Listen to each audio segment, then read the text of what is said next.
നമുക്കിന്നൊരു butter chicken റെഡിയാക്കാം. ഞാനിവിടെ ബോൺലെസ് പീസാണ് എടുത്തിരിക്കുന്നത്. നിങ്ങൾക്ക് ബോണോട് കൂടി വേണേലും എടുക്കാം.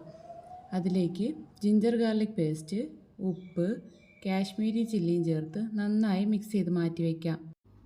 ഇനി ഒരു കുക്കറിലേക്ക് ബട്ടർ ചേർത്ത് കൊടുത്ത് ഇഞ്ചി, വെളുത്തുള്ളി, കഷ്ണങ്ങളായി അരിഞ്ഞ സവാളയും ചേർത്ത് നല്ല പഴുത്ത തക്കാളി നോക്കി 2 തക്കാളിയാണ് എടുത്തിരിക്കുന്നത്, അതും ചേർത്ത് കൊടുക്കാം.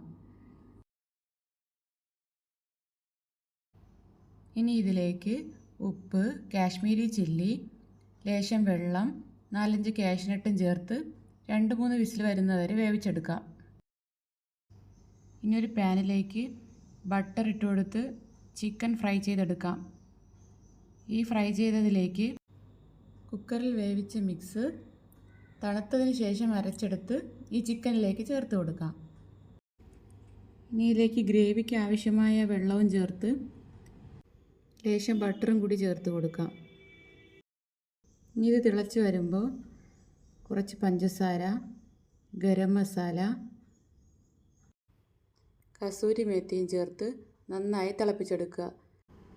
ഫ്രഷ് ക്രീം ചേർക്കുന്നവർക്ക് ഈ സമയത്ത് ഫ്രഷ് ക്രീം ചേർത്ത് കൊടുക്കുക. ക്രീം ചേർക്കാതെ തന്നെ വളരെ ടേസ്റ്റിയായ ബട്ടർ ചിക്കൻ റെഡി.